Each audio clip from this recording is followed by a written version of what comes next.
you a opening statement and a brief presentation on the ongoing situation. I am joined here with my colleagues from Pakistan Air Force, AVM Aurangzeb, and Admiral Rab Nawaz from Pakistan Navy. And after I am done with my part, then AVM Aurangzeb will give you briefly the air picture, and then we will take your question and answers. I'll give you first a rundown of briefly our understanding of the Pahalgam incident. If you see that the location of the site, that the Pahalgam, it is from the tip of the Badori Bulge. The crore distance is 108 kilometers and the ground distance is more than 200 kilometers. This is in context to the allegation that it was the terrorists, the people who were the perpetrators, they came across from the Pakistani side. So I just want to tell you that how deep inside the illegally occupied in Jammu and Kashmir this location of the site. If you see the map, the area, it is quite a hilly terrain. If you can show the terrain and open this slide. So if you see this, it's quite a hilly terrain, and the place where it happened, it's about 5.3 kilometers from the roadhead, another 1 to 2 kilometers from the police station, and this is either jeepable or on horseback that the people reach over there. So if you go to the next slide, you will see the first investigation report. It says that the incident culminated at about 14:20 hours, and the FIR has been filed at 14:30 hours. So after the incident finished, within 10 minutes, the police was there. It went there, it investigated, it went back, and then it filed the first investigation report. And the distance of travel is, one side is around about 30 minutes. So I don't think that it's humanly possible to do that. And if you see the contents of the FIR, the relevant part, we have highlighted it for you, it says that the people, the handlers were across the border. So they, within this 10 minutes, they concluded, and they found out in the investigation that whoever did it, from where he was being handled, it says there were indiscriminate firing, and so that is what it's trying to say. So this is all. Once we say that we have not seen any shred of evidence, that how this evidence has been produced. So in this evidence, there are so many holes and leaks that there is a lot of red flags and questions. That how within 10 minutes they were able to find that. You will see that within at 3 o'clock, around about 3 o'clock, 3:05, the social media handles in India started saying that it was the Pakistan attacked Pahalgam. So they were absolutely sure that what happened. Where is that evidence? We are till now today saying that, okay, you knew at 3 o'clock that Pakistan attacked Pahalgam. Where is it? From where it's coming? Their TV channels started saying it. Please run this please run this clip of the TV channel. There are reports coming in of 4 tourists who have been targeted. They've been attacked by the terrorists in Pahalgam. Well, telltale signs of Pakistan's involvement is now emerging behind the Pahalgam terror attack. So this confirmation is clear now that there were Pakistani terrorists. Pakistan is not willing to digest that so much improvement has taken place in Jammu and Kashmir. So the point is to be noted is that at 3:30, it was Pakistan everywhere. Why it's important to say it again and again, and even today, is that this is the basis, the very flimsy basis, the very concocted basis on which today we are seeing the military situation that is going on right now. On the basis of which the innocent children, women, elderly and civilians are being killed. This is that basis. Now, if you go ahead, What is the people of the valley in Kashmir, what is the people all across India saying about it?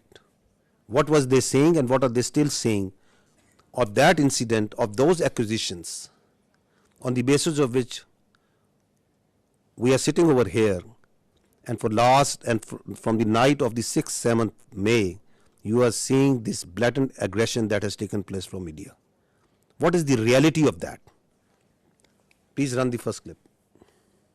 10 lakh से ज्यादा यहाँ पर army है। अगर यहाँ पर post कोई share करेगा ना, उसको रात में ही उठा लेंगे। अगर कोई पोस्ट गलत करेगा कोई शेयर, अगर यहाँ पर इतना फौज है, वो क्या कर रहे हैं? वो जख मार रहे हैं। वहाँ पर 200 बंदे थे, तब वहाँ पर क्यों नहीं आर्मी थी? क्यों नहीं थी? वो कहाँ गई? पहलगाम की जिम्मेदारी किसकी है? जिम्मेदारी तो सरकार ने लेनी चाहिए। पहलगाम की जिम्मेदारी 27 लोगों की जान गई, वहाँ पे सिक्योरिटी क्यों नहीं थी? क्यों निकाली गई? तो तुम्हारा इंटेलिजेंस क्या कर रहा था? वो फेल्योर नहीं है, ये सरकार का फेल्योर नहीं है। ये प्लान करके मत करो।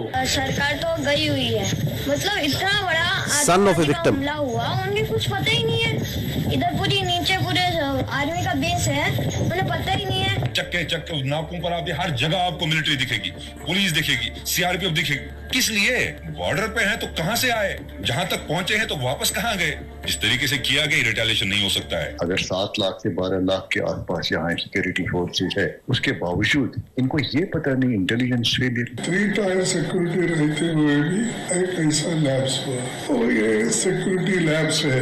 What happened to our intelligence? Have we failed somewhere? And if we have, why have we failed? Intelligence failure है, सिक्योरिटी फेलियर है। यहाँ 7 लाख फौजी हैं जमा कश्मीर में, एक छोटा सा इलाका है, 7 लाख फौज है, वो कहाँ है? वहाँ पे गाड़ी नहीं जा रही है, पैदल इंसान जा रहा है। सिक्योरिटी इतनी है कि वहाँ से कहाँ से टेररिस्ट कहाँ से आ गए? वहाँ कहीं ना कहीं इनकी एजेंसी अटैक करवाती है।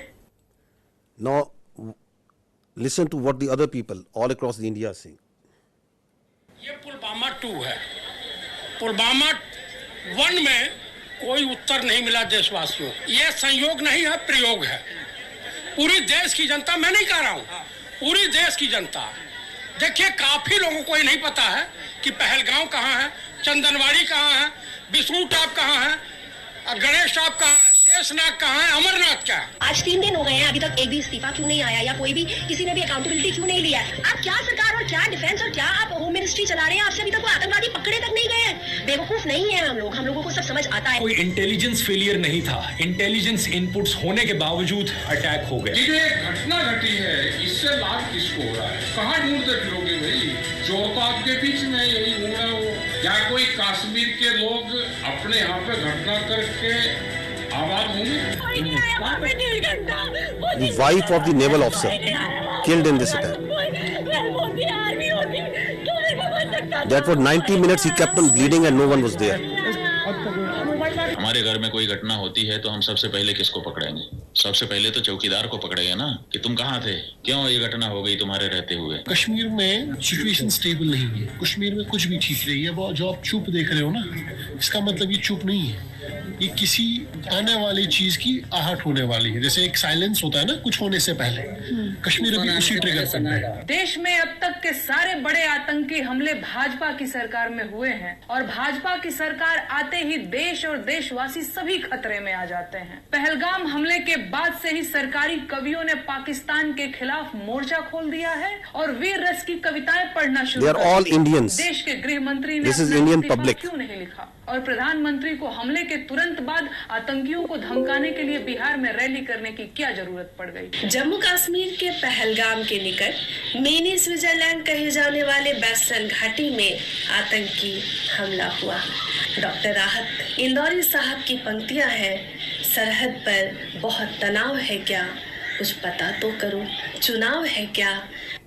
Why it's important that we recall this? It's because of these questions, these very valid questions, this criticism that is coming from inside India to divert attention from, because they don't have any answers to this.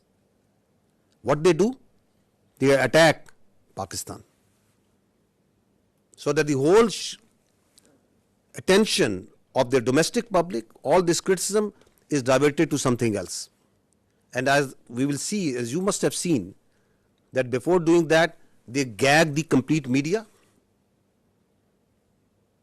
They ban the thousands of Twitter handles and social media sites They ban all sort of digital made Pakistan so that their public only listens to what they are telling them.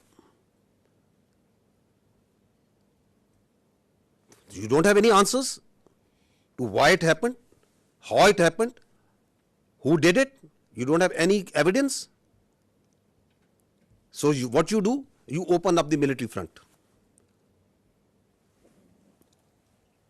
Is it the first time that India is doing this? That creating or using a terror incident for political purpose, for domestic political objectives? No, there is a history to it. Let's recall this incident that happened in 2000, quarter of a century ago, in Chatti Singhpura. Listen to the general officer commanding there at that time. Listen to a general of the Indian Army telling you the truth of that incident. Army was guilty there, Captain Tuck. They were misused. ਰਾਤ ਨੂੰ ਆਉਂਦੇ ਸੀ ਪੂਰੀ plan ਬਣਾਈ ਇਹਨਾਂ ਨੇ uniform ਚ ਆਉਣਾ ਰਫੜਾ ਟੰਗ ਦੇਣੀਆਂ ਦਰਖਤਾਂ ਨਾਲ ਬੱਚਿਆਂ ਨਾਲ ਖੇਲਣ ਖੋਲਣ ਲੱਗ ਪਏ CID ਪੂਰੀ ਕੱਢ ਲਈ ਸੀ ਪਿੰਡ ਇਸ ਪਿੰਡ ਦੀ ਵੀ ਕਿਸ ਵੇਲੇ ਸੌਂਦੇ ਕਿਸ ਵੇਲੇ ਆ ਕਰਦੇ ਕਿੰਨੇ ਬੰਦੇ ਹੈ ਕੌਣ ਚੌਧ ਮੇਲਸ ਕਿੰਨੇ ਨੇ ਹਥਿਆਰ ਕਿੰਨੇ ਨੇ ਸਭ ਕੁਝ ਕੱਢ ਲਿਆ and then there one night they came ਆਉਂਦੇ ਸੀ ਪਹਿਲਾਂ ਵੀ ਚੈਕਿੰਗ के लिए निकल आओ बाहर आओ सारे आओ मेल सारे बाहर आ जाओ वो लाइन अप कर लेते ਸੀ ਪਹਿਲਾਂ ਉਦਾਂ ਹੀ ਕਰਦੇ ਰਹੇ ਫ੍ਰੈਂਡਲੀ ਲਾਈਨ ਅਪ ਉਹਨਾਂ ਨੂੰ ਕੌਨਫੀਡੈਂਸ ਦੇ ਦਿੱਤਾ ਫਿਰ ਫੈਸਲਾ ਕੀਤਾ ਫਿਰ ਅੱਧੀ ਇੱਕ ਦਿਨ ਆ ਗਏ 10 ਵਜੇ ਰਾਤ ਨੂੰ ਨਿਕਲੋ ਬਾਹਰ ਗੁਰਦੁਆਰੇ ਕੋਲ ਲਾਈਨ ਅਪ ਕਰੇ ਤਾਂ ਕਿ ਭੱਜ ਜਾਣ ਪਿੰਡ ਛੱਡ ਕੇ ਉਹਦੇ ਤੇ ਕੋਈ ਆਰਮੀ ਵੱਲੋਂ ਕੋਈ ਐਕਸ਼ਨ ਜਾਂ ਉਹਦੀ ਤਾਂ ਕੋਈ We gave the full report. We said army was involved. Clinton kicked up a row. Due to me, a lot of lives have been lost. I want to know exactly what happened. The other human rights organization, United Nations, sent. And we sent them the report. क्या होया? They knew. Americans knew. ਉਹਦੇ ਵਿੱਚ ਕੋਈ ਉਸ killing ਦੇ ਪਿੱਛੇ political reasons ਵੀ ਸੀਗੇ? No. Only this. To expose the BJP government.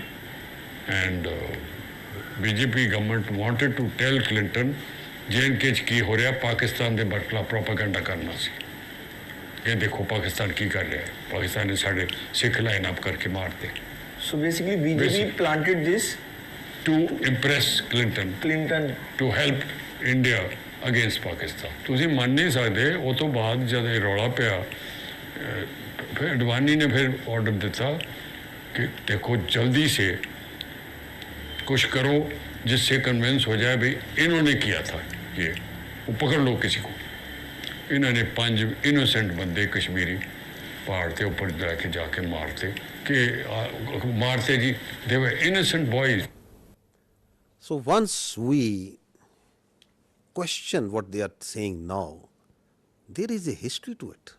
They were innocent of killing innocent people for their political objectives, pinning blame on Pakistan, covering it up by further killing innocent Kashmiris and Muslims and posing them as terrorists. Go to the next slide and listen to the truth of Pulwama by the governor of Kashmir at that time, the Indian Kashmir at that time. Pulwama की शहादत को याद रखो और अब हम बालाकोट करेंगे ये करेंगे वो करेंगे उसको इलेक्शन के लिए यूज़ करना चाहते थे कि ये पाकिस्तान ने किया हमारे जवान मारे और अब हम हराएंगे कि अब ये सारा ओनस पाकिस्तान की तरफ जाना है तो चुप रहिए मतलब ये एक तरह की सरकार की चालू पॉलिसी थी कि blame Pakistan exactly and we will get credit and it will help our election exactly. So what's happening now? Is it something different? It's the same playbook. That is why we say that this drama of this mantra of cross-border terrorism from Pakistan, of these jihadi organizations supported by Pakistan, these concocted allegations, and then basis of that, you start going into military posturing and military action. This must stop now. And that is why the government of Pakistan very rightly said that if you have any evidence, put it front to an independent, neutral commission and let them examine it. Nobody gives you the authority to become the judge, jury and executioner. And that's what exactly India is doing right now. What Indians started doing, because this has also a linkage of that hubristic, that aggressive mindset that you see right now at play in Indo-Pakistan, in South Asia and in the world right now by the India. What they started doing it, that they started crushing the people of Kashmir and the Muslims and the minorities over there. This is, just listen to the Kashmiris, what is happening to them. ये जो India वाले हैं, मैं कहती हूँ इनको तो इनके सीनों में दिल है ही नहीं ना. इनके सीनों में अगर दिल होता ना तो ये कुछ ना करते. इतना अरसा उन्होंने कैद में रख के तो आखिर में जब उनका फैसला होना था तो उन्होंने उनको एनकाउंटर कर दिया और इन्होंने हमें उनकी ना डेड बॉडी दी. पाला भी था. What we are telling you over here, that this is what they do. Kashmiris, people who inadvertently crossed line of control, on different pretexts, they hold these Pakistanis, these Kashmiris, in different prisons, in locations, and then torture them, then kill them, and then pose them as infiltrators, as terrorists. This is the story of a minor boy who crossed into Kashmir years ago. They kept him in jail, then killed him in a fake encounter. And this is the family of that child who is telling the story. This is how they frame and concoct evidence for these so-called acts.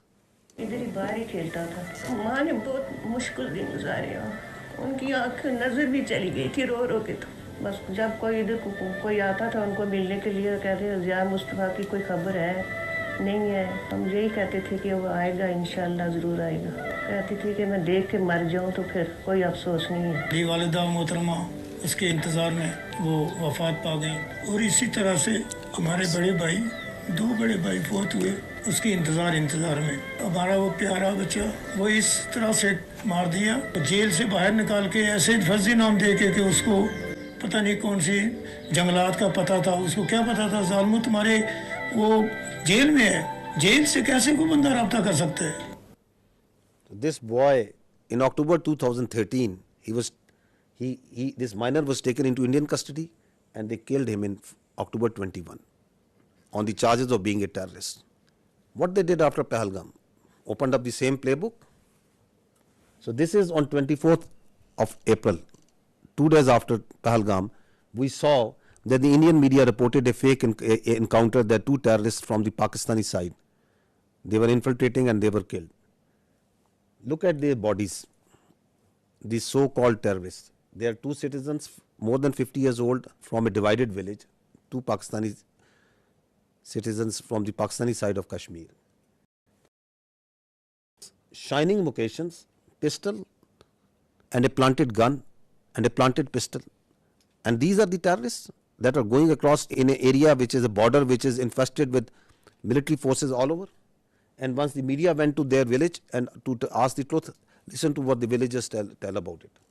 आसानियाँ हो गया है. ये 2 हमारे बुजुर्ग भाई ये सदियों से यहाँ रह रहे हैं. इनका बाप दादा यहाँ का रहने वाला है. आलूसी के करीब ये गांव है. कहीं मालूम पहुँची गुम हो जाता है. आलूसी के करीब उनको ढूंढने के लिए गए. इंडिया आर्मी ने शहीद कर दिए. वो मार के कहते हैं कि ये दहशतगर्द है और दहशतगर्द ये नहीं है. हमारे 2 भाई इंडियन आर्मी ने इनको शहीद कर दिया है. वो गाँव के ज़ईफ़ुल उम्र थे. तकरीबन उनकी 50-60 साल उम्र थी. और उन्होंने रिपोर्ट में डाल दिया कि ये पाकिस्तान के दहशतगर्द थे. दहशतगर्द नहीं थे, वो ज़ईफ़ुल उम्र थे. एक का नाम मलिक फारूक और दूसरे का नाम मोहम्मद नंबरदार. जो कोई दहशतगर्दी में नहीं पाए जाते हैं कि अरसा दराज से यहाँ रहते हैं. इंडियन आर्मी ने फायर करके उनको हलाक कर दिया. मेरे 2 भाई अपना माल मवेशी ढूंढने के लिए एलओसी लाइन के करीब गए तो इंडियन आर्मी वालों ने फायर करके दोनों को शहीद कर दिया. The CNN team went to this village a few days ago and they went to the same village and what he found about the reality.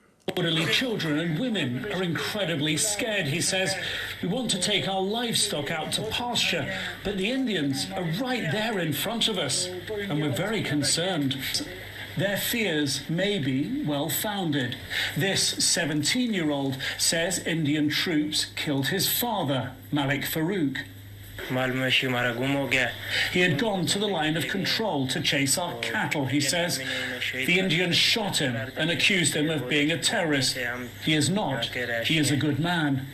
The day after the massacre in Indian-administered Kashmir, the Indian government announced it had foiled a terror plot, killing 2 Pakistanis. Malik's brother denies the allegations too, says he was just a herder like me, believes India wants their land, before breaking down in tears. It's okay. It's okay. It's okay. India's done a great cruelty to us, he says. If they want me to leave, put a bullet in my head. That's the only way I'll go. What I want to bring to your notice is this: you as independent journalists, please go and find the facts. These are the facts. You pick innocent people, you murder them, the army sits and tells them these are terrorists. They do it on daily basis. That these are these the terrorists that the Pakistan is sending across? They are innocent people. And on basis of that, you ratchet up concocted lies, a story, and you put it out in the media, in international media. You blame Pakistan. You don't provide any evidence, and then you say we will attack. This is exactly what they have done. Okay, that this terror plot was made by this and this. These are the mosques, and you attack mosques, the places of worship, right under the eyes of the international community. The fact of the matter is, yes, there is terrorism. There is terrorism that's happening in Pakistan on daily basis. And who is sponsoring it? It's India. I'll give you the facts of this Indian sponsored and abetted terrorism in Pakistan. First, listen to what their leaders, their political and military leaders themselves say. What the evidence which is available publicly, what it tells us.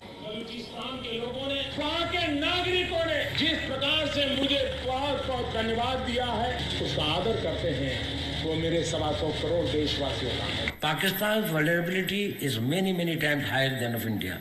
Once they know that India has shifted its gear from the defensive mode to defensive offense, they will find that it is unaffordable for them. You can do one Mumbai, you may lose Balochistan. प्रधानमंत्री जी का लाल किले से बयान अपने आप में पहला है और मुझे बड़ी खुशी हुई इस बयान को सुनकर। इस फोन में बुक्ति, मरी, मंगल, कौन से सरदार का नंबर चाहिए मुझे बोलो, मैं दूंगा बलोचिस्तान में। अगर हम पाकिस्तान के अंदर उनकी जो इंसरेक्शनिस्ट मूवमेंट्स हैं उनके अंदर थोड़ा बढ़ावा देते हैं, तेल फेंकते हैं, हमें वो करना चाहिए। उन्होंने बलूची को दबा के और गुलाम बना के रखे, तो उनको मुक्त करना है। The aims and the targets of Kulbhushan Yadav, serving naval officer of India, doing terrorism, supporting terrorism in Pakistan. Any kinds of requirements of them are conveyed back to the raw officials. The terrorist leaders who surrendered, they are telling that how India supports them, how India sponsors terrorism in Balochistan. अपनी ऐश वशरत की जिंदगी गुजार रहे थे, आम मासूम बलोचों को मरवा रहे हैं। इस तमाम साजिशों में खासकर इंडिया का हाथ है। मेरा मुलाकात हमसाया मुल्क के इंटेलिजेंस वालों से हुआ। हम आपको सपोर्ट करेंगे रियासत पाकिस्तान को गैर मुस्तकिम होने के लिए। महसूस करते बलोच को सिर्फ एक प्रेशर ग्रुप के तौर पर इस्तेमाल करना चाहते हैं, या मैं समझता हूँ कि इसका नुकसान सिर्फ बलोच कौम का हो रहा है। इंडिया की नजरें तो हैं इस पे, इससे तो कोई इनकार नहीं कर सकता। This is open source. This is available to you. Everyone is listening and saying, and they are openly saying and jumping that we are going to do instructionist movement inside Balochistan. We will support them. We need to fund them. There are people who they were funded and they are telling, yes, we were supported them. They have networks of people who they train them, they supply them weapons. There are terror camps actually inside India who are supporting, who are fueling this terrorism which is going on in Pakistan. This is Aslam Achu, a known terrorist of the Indian-sponsored terrorist groups in Balochistan. He's lying in a bed in India once he got sick. This is the spokesperson of the Baloch Liberation Army. Once the Jafar Express, this horrendous terrorist act happened where innocent civilians were killed in the train. Where was he? He was being taken by the Indian media, and he's glorifying that act of a defunct, internationally recognized terrorist organization. Listen to him. देखिए जैसे कि बहुत बड़े पैमाने का एक operation है, सैकड़ों यरगमाली है, फिर उसमें फौजी भी है, बलोच लिबरेशन आर्मी की मजीद ब्रिगेड इसको लीड कर रही है, उसके जो खसूसी दस्ते हैं, स्पेशल जो यूनिट्स है, एसटीओस है, फतेह स्क्वाड, जो महारत रखते हैं इन चीज़ों में, जंगी महारत उनके पास बहुत है, फिर इंटेलिजेंस विंग भी उनकी उनको मालूमात वगैरह बर वक्त दे रही है. So who is supporting them? Where is he sitting? Which country's media is glorifying this terrorist act? Now look at this way of this video that once the Jafar Express happened, this is a video that was shot exactly at the time when the train was blown up by the terrorists. Where was this video given? From where it was aired first time on the electronic media? India. Attack took place at around 1 p.m. when the train passed through the Bolan Pass. Big news coming in from Pakistan. So that video tells you that the Baloch terrorist groups made a video, and who is the one who is airing it? The Indian media. Who is supporting that and celebrating and glorifying that terrorist act? Indian media. This is the evidence that we put in January of 24, the Foreign Office of Pakistan. We have credible evidence of the links between Indian agents and the assassination of 2 Pakistani nationals on Pakistani soil. These are killings for hire cases. Indian agents use technology and safe havens on foreign soil to commit assassinations in Pakistan. An Indian agent, Yogesh Kumar, orchestrated the assassination. We have documentary, financial and forensic evidence of the involvement of the 2 Indian agents who masterminded these assassinations. Are they only involved in Pakistan? No, they are involved elsewhere also. They are involved in Canada also. They are involved elsewhere in the other countries also. You must have heard it again and again. But just to understand that why they are doing this, what they are doing right now, is because they don't want the world to ask these questions. You yourself support terrorism. You yourself mastermind terrorism. You yourself execute transnational killings. And at the same time, without any evidence, you concoct stories, and then on the pretext of those false presumptions, you carry out military aggression against innocent citizens. They are also responsible for transnational killings. Canadian security agencies have been actively pursuing credible allegations of a potential link between agents of the government of India and the killing of a Canadian citizen, Hardeep Singh Nijjar. The allegations that a representative of a foreign government may have been involved in the killing of a Canadian citizen here in Canada on Canadian soil is not only troubling, but it is completely unacceptable. This is something we take very seriously. A number of us have raised this directly with the Indian government. If the BJP administration is actively plotting to kill political opponents in the US and Canada, just imagine what's happening in India itself. I think very important point that is said by the Australian leadership over there. Just imagine what they are doing inside in India. Once this Pahalgam incident happened, immediately after that, the National Security Council of Pakistan sat down and issued a declaration. What did they say in that declaration? One part of it, it says that the Indian attempts to inject volatility in the environment along Pakistan's eastern border is aimed at distracting Pakistan's counter-terrorism efforts. Because one of the objectives of this incident is to provide space to the terrorists sponsored by India who are operating along in the western part of the country, whether it's Fitna al-Khawarij or the terrorist groups operating in Balochistan. because the government of Pakistan, its armed forces, security agencies are on daily basis tightening the noose against this Indian sponsored terrorism. So one of the objectives is to distract and divert the security agencies, the armed forces, from these counter-terrorist operations. We know it because we have credible intelligence that as this incident happened, in the same time frame, instructions were issued, passed to all the terrorist cells, all the terrorist organizations sponsored and abetted by India to amp their activities in Pakistan, to increase the terrorist acts in Pakistan.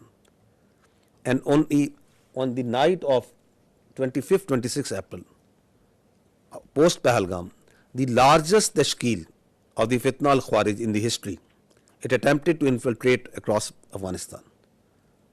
More than 100. And 71 of them were killed because they came in a hurry, because they were being pushed by the Indian intelligence agencies to go across and do terrorist acts in Pakistan.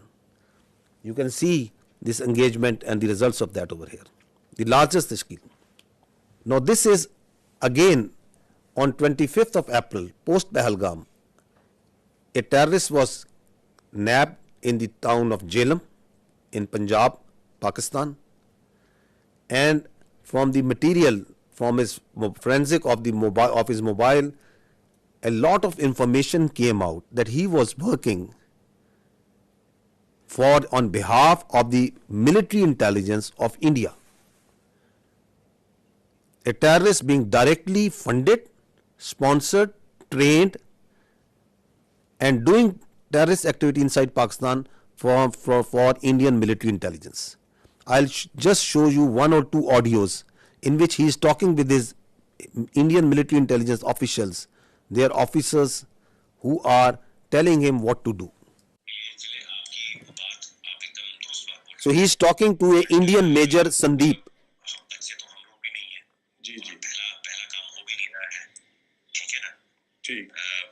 Balochistan से लेके लाहौर तक मेरा जो net है बैठा हुआ है ना, तो मैं अगर पैसा आपको भेज रहा हूँ, इसलिए नहीं भेज रहा हूँ कि मेरा बंदा कॉम्प्रोमाइज हो जाए।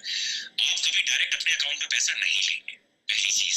ये आपके लिए भी क्या कहते हैं, मैं एक डायरेक्शन देने लेंगे 10,000 रुपए यहाँ के मैं आपको इसलिए भेज रहा हूँ क्योंकि मुझको पता है कि कितने अमाउंट को डालने से ISI या आपके यहाँ की एजेंसी या आपकी साइबर विंग हो गई, ठीक है ना, या आपका पुलिस डिपार्टमेंट हो गया या एनफोर्समेंट डायरेक्टरेट हो गई आपकी, वो उस चीज को मद्देनजर नहीं लेगी। समझ गया, ठीक है ना। जब आप बड़ा ऑपरेशन करेंगे, और मैं लाखों की बात कर रहा हूँ, जब आपको 3-4 लाख रुपए भेजे जाएंगे यहाँ से, तो आप लड़कों में क्या होता है, एक ऑपरेशन करने के बाद वो पागल हो जाते हैं। मैं आप इस तरफ की बात कर रहा हूँ। उनको लगता है कि सामने वाला बंदा पैसा देने के मूड में नहीं है। जी नहीं, सामने वाला बंदा पैसा देगा, बट आपको वो टुकड़े टुकड़े में करके देगा। मेरे लिए बहुत आसान है, मैं भी कमीशन देता हूँ किसी बंदे को देने के लिए, जो वहां पे बैठा हुआ है, जो अपनी रिस्क पे आपको भेज रहा है पैसा, उसको भी तो मैं दूंगा ना भाई। मेरा क्लाइंट तो है नहीं वो, या घर वाला तो मेरा है नहीं, वो भी मेरा दोस्त ही है। मेरा ताना तो मैं दूंगा ही दूंगा ना भाई, उसकी भी तो लेबर लग रही है। फिर मेरे को सेफ रखना है तो मेरे लिए आसानी है कि मैं एक बारी में दे दूं, मेरा काम, मेरे पैसे बच जाएंगे। बट मैं आप लोगों की सेफ्टी को मद्देनजर रखते हुए उसको 2-3-4 हिस्सों में बांट करके आपको देता हूँ, अकाउंट में नहीं, अलग अलग अकाउंट के अंदर। हम फ्यूचर में भी जब आप ऑपरेशन देंगे तो मैं आपको पैसे दूंगा। तो इस तरीके से जब चलेंगे आप पेशेंटली, तो हम लंबा चलेंगे। देखिए, मैं 1-2 दिन के लिए नहीं हूँ यहाँ पे, मैं आने वाले काफी सालों के लिए यहाँ पे हूँ। ऑपरेशन के साथ आपका मेरा साथ और काम खत्म हो जाएगा। हम ऐसा करें कि आप भी बोले कि हाँ, अभी किसी बंदे। So what is he telling them? He's telling them, I am running, that we, the military intelligence of India, are running a terror network, not here, we are running it from Lahore to Balochistan, all over Pakistan. He is telling him that we are here since years and we are going to be here for years. That's not that I am doing it for one off. You are just one of my many that I am recruiting and I am going to pay. And what's he telling him? He is telling him the intricacies of terror financing. He is a serving major of Indian Army. So who is doing terrorism in Pakistan? This is just one Indian cell. And he's telling them that I can give you millions, I can give you lakhs. Just imagine how much they must be paying to Fitna al-Khawarij, how much they must be paying to the terrorist groups whom they are running in Balochistan. Not millions, billions. This is the reality. We are asking that just give some iota, some fraction of such sort of evidence for what you are telling that this Pahalgam, someone in that Pakistani state was involved in it. You don't have any evidence. The same way, you have no evidence that Pakistan is attacking for last 48 hours at multiple locations inside India. You just concoct stories. I think this time has come to ask the real questions, the better questions, that the Indian government needs to stop living in cinema and theatrics, and they need to come out of fiction. They need to stop creating fiction. This is reality. This is happening. There are there are cells that these people are putting bombs, planting bombs, killing innocent.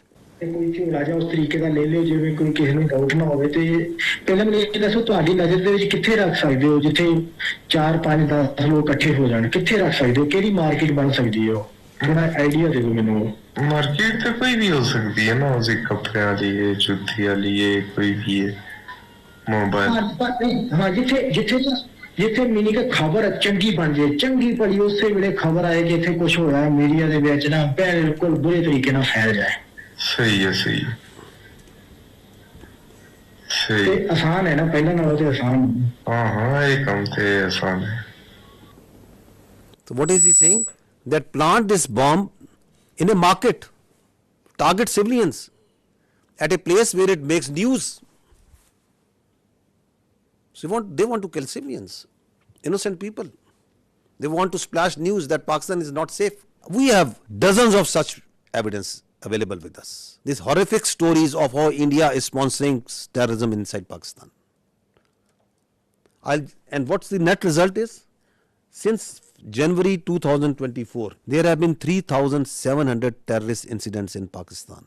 Pakistanis have suffered 3,896 casualties. There are 1,314 people who have lost lives, who are shaheed.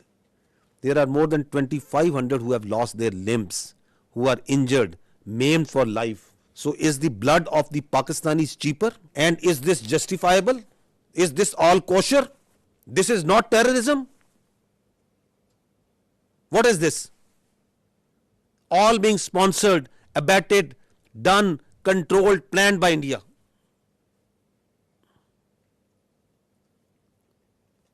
And you don't have any evidence for Pahalgam?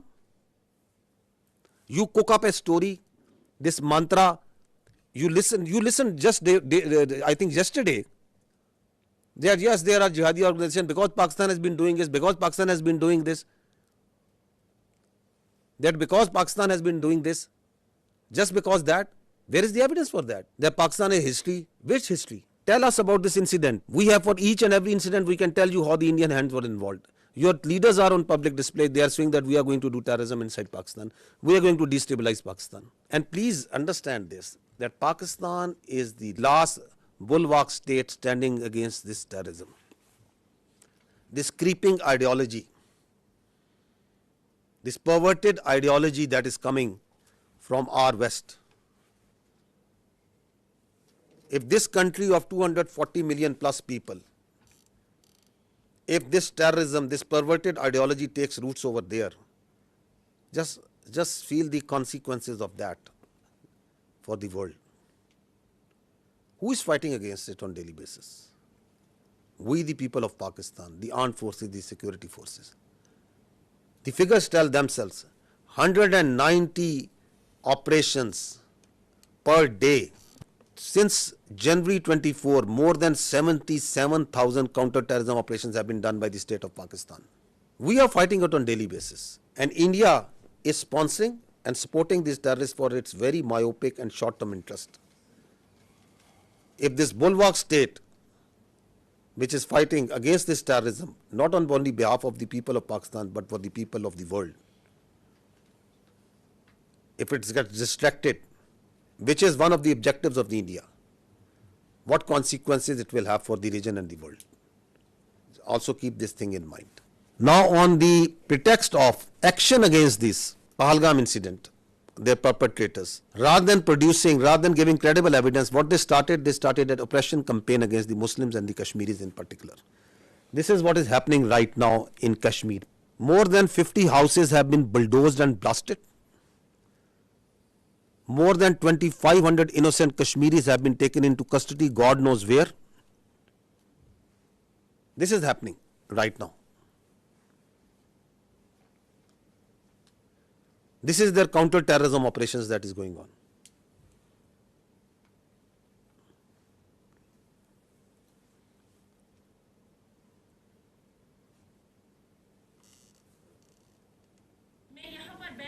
Security forces जब आए उन्होंने हमें सबको निकाला बाहर। तो एक बंदा यहाँ से चढ़ा, हमारे यहाँ पे जो ये थे मतलब घर का वो स्टोर होता था, वो वहीं पे चढ़ा, उसने कुछ रखा वहाँ पे, बम रखा, कुछ वो जो ब्लास्ट उन्होंने किया वो रखा उसने, मैंने खुद देखा। एक को मैंने फौजी वर्दी पहनकर उसको मैंने देखा था यहाँ पे जाते हुए, तो फिर सब कुछ यहाँ पे बर्बाद हो गया। They are beating innocent people on streets.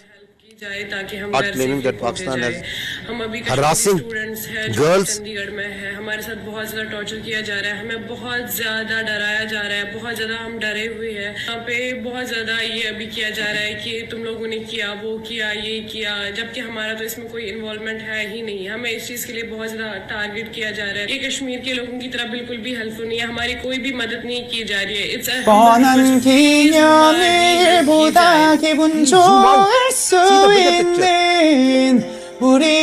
Indians want you to zoom in and just ask you and on that this is happening, this is happening. This is what's actually happening behind all this dirt that they are doing right now. This is continuing on daily basis. This oppression, what's happening on the streets of India to the Muslims and the minorities.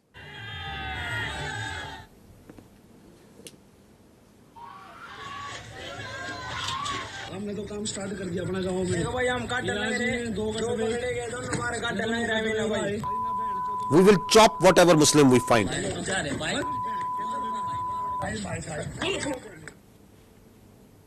दो कटुए मारे गए, छत्री गोरक्षा दल इसकी जिम्मेदारी लेता है और भारत माता की सौगंध 26 का बदला अगर 2600 से ना लिया तो मैं भारत माता का पुत्र नहीं। जय श्री राम, जय हिंदू राष्ट्र।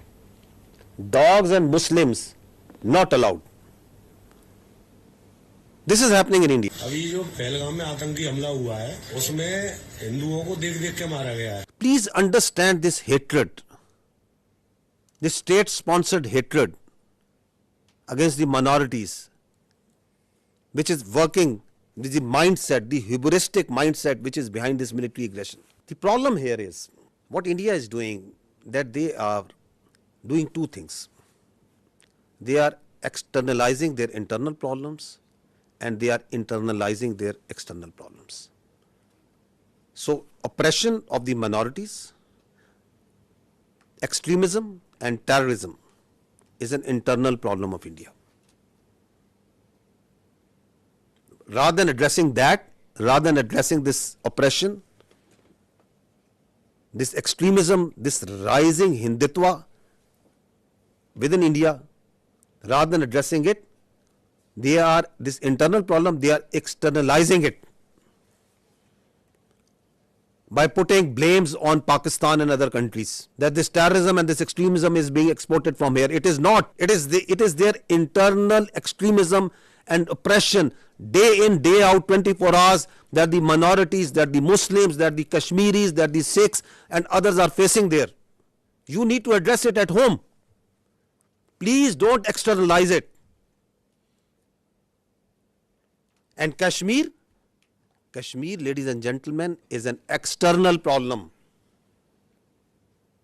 It is an internationally recognized disputed territory between two countries with the decision to be made by the people of Kashmir. But you are internalizing it by putting more than 700,000 troops over there, by doing oppression over there, by changing its demography, by changing its status. So this is the main issue that is at hand. You try to put their mouths shut. Listen to this boy. That on 24th April, what he said and then what happened to this journalist. He's a journalist in Kashmir. What happened to him on 25th April? अगर यहाँ पर 7 लाख से लेकर 12 लाख के security forces हैं, वो क्या कर रहे थे? पहलगाम तक जाते जाते मुझे 10 चेक पॉइंट्स पे रोका जाता है, मच्छी साथ नहीं ले सकता मैं. ये बंदे आए कहाँ से? Don't ask Kashmiris on this. Ask the security agencies. कितनी कंपनीज है यहाँ?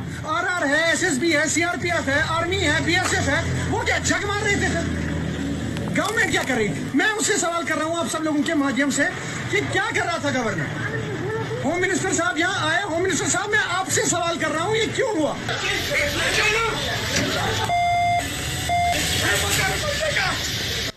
And next day he has been picked up. God knows where he is. Now listen to this girl. She is a social media influencer. What happened to her? अपहरण कांड 1999, कारगिल युद्ध 1999, संसद पर आतंकी हमला 2001. She is just saying that why all these terror incidents happen in the time when the BJP government is in power. और 2017 गोधरा कांड 2002, पठानकोट आतंकी हमला 2016, उरी आतंकी हमला 2016, पुलवामा आतंकी हमला 2019, पहलगाम आतंकी हमला 2025. पहलगाम हमले के जवाब में अब तक सरकार ने किया क्या है? मेरे ऊपर FIR. लोकतंत्र में आलोचना तो होगी, सवाल भी पूछे जाएंगे. You shut down the all digital media that is coming from Pakistan or independent news agencies. You shut down the X and the other social media platforms because you don't have the capacity, you don't have the patience, you don't have the morality to listen to the truth. This is what's happening. This is why this aggression. So what they did was, after this Pahalgam happened, and we have seen briefly what actually is the truth of this Pahalgam, which they don't want to talk because they don't have any answer to it. So let's go into the military part. Why? So that there is a diversion, there is a strategic diversion, and everybody is focused on the day-to-day activities. Like what happened in Pulwama, who did Pulwama, why it happened, nobody would. Let's go and go for the military action. We will not allow this to happen. That after every few years, you cook up a story, there is a terror incident, there is an incident that happens. You don't provide any justification, you don't provide any evidence to it. On the basis of that, you start ratcheting up the media, international media, you start building up false pretexts and narratives, and on the basis of that, you start attacking. And that's what they did. On 6th and 7th May, they strikes Pakistan on multiple locations. In these strikes, drone that came inside, the total casualties, there have been 33 shaheed, out of which there are 7 all civilians, 7 female and 5 children. There have been 62 injured, all civilians, out of which again there are 10 females and 2 children. And in military we have 14 injured. So these are the locations where they killed innocent civilians. 2 years old. These are these training camps. These are from where these God forbid, you kill 2 years old and you celebrate it. Look at their media. It is shameful the way they are celebrating these strikes. I think it's first time that we have seen that you shamelessly are celebrating killing of children. You are thumping your chest. Yes, that we have killed this 2-year-old Urwa Zubair. And you are calling it a great national victory. 3 years old Hawa Bibi. 4 years old. Another 4 years old. Another 5 years old.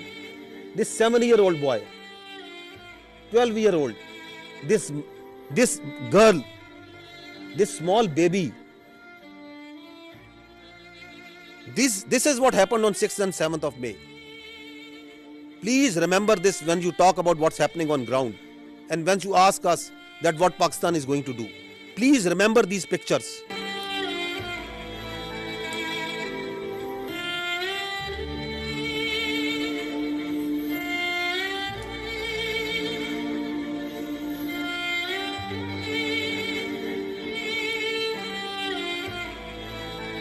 I ask you again, I request you to remember these pictures. They are in the conscience of the people of Pakistan and the state of Pakistan. India has killed innocent children on false pretexts,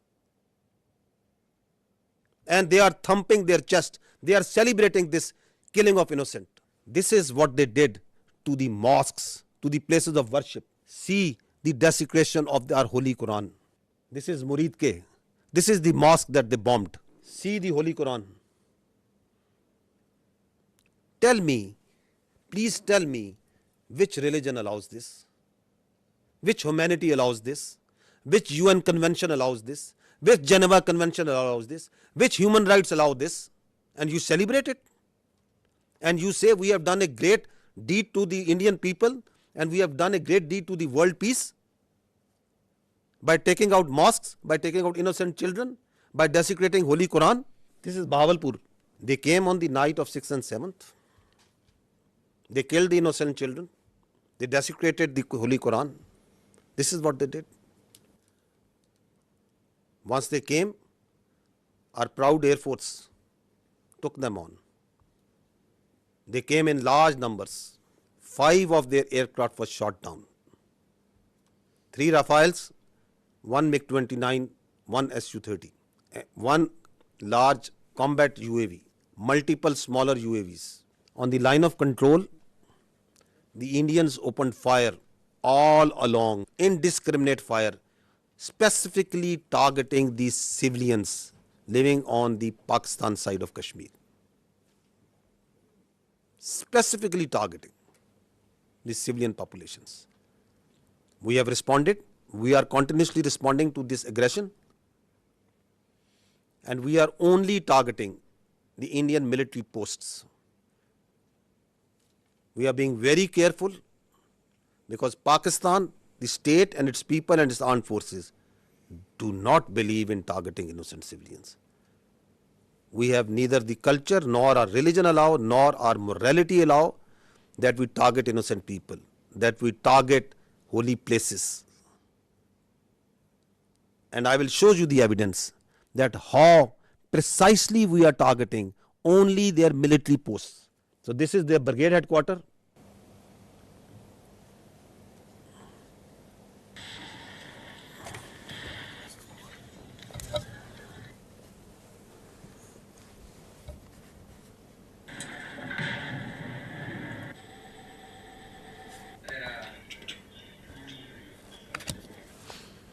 This is their post. So we are targeting exactly from where the fire is coming on Pakistan.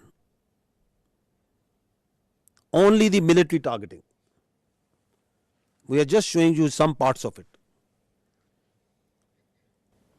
This is Hajipir sector, ring contour post, Bhagsar mortar position. This is Danna top. This is the LP post.